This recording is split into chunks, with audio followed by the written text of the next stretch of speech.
Dès que la femme arriva à la surface, elle se dirigea rapidement vers le rivage et enleva son équipement. Cependant, lorsqu'elle alla récupérer la bouteille d'oxygène, elle fut stupéfaite par ce qu'elle vit. Un glissement de terrain venait de se produire, et tout leur matériel était maintenant coincé sous un énorme rocher. Avec sa force limitée, déplacer les pierres était impossible. Heureusement, la radio posée au milieu n'avait pas été endommagée. Anna l'utilisa immédiatement pour informer Wendy de ce qui venait de se passer. Wendy essaya d'abord de la calmer, puis lui dit qu'il y avait un crick et des bouteilles d'oxygène de rechange dans le coffre de la voiture. Anna se précipita vers la voiture, mais les clés étaient également coincées sous les rochers. N'ayant pas d'autre choix, elle saisit une pierre et brisa la vitre de la voiture. Elle réussit à récupérer une bouteille d'oxygène dans le coffre arrière, mais elle ne savait pas comment ouvrir le coffre. Pendant ce temps, l'approvisionnement en oxygène de Wendy ne tenait plus que 6 minutes. Anna tenta d'ouvrir le coffre de force, mais échoua. Elle essaya ensuite d'atteindre le verrou du coffre depuis l'intérieur de la voiture, mais ses bras n'étaient pas assez longs. À ce moment-là, elle se souvint qu'il y avait une carte dans la voiture.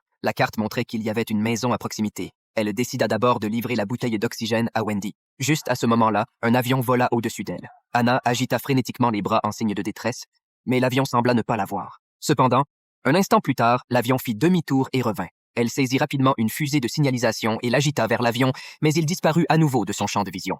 N'ayant plus d'autre choix, elle poursuivit sa tâche de livrer la bouteille d'oxygène à Wendy. Mais au moment où elle s'apprêtait à replonger dans l'eau, l'avion revint. Elle se précipita pour agiter les bras, mais elle laissa tomber une bouteille d'oxygène.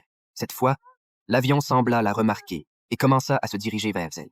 Mais l'oxygène de Wendy était presque épuisé. Anna n'eut d'autre choix que de plonger d'abord pour sauver Wendy. Elle échangea rapidement la bouteille vide de Wendy contre une nouvelle, permettant à sa sœur de reprendre un peu son souffle. Une fois que Wendy se stabilisa, Anna retourna sur le rivage et, suivant la carte, trouva la maison. Lorsqu'elle arriva, elle frappa plusieurs fois à la porte, mais personne ne répondit. N'ayant pas d'autre choix, Anna brisa la fenêtre et grimpa à l'intérieur. Soudain, un chien féroce apparut devant elle.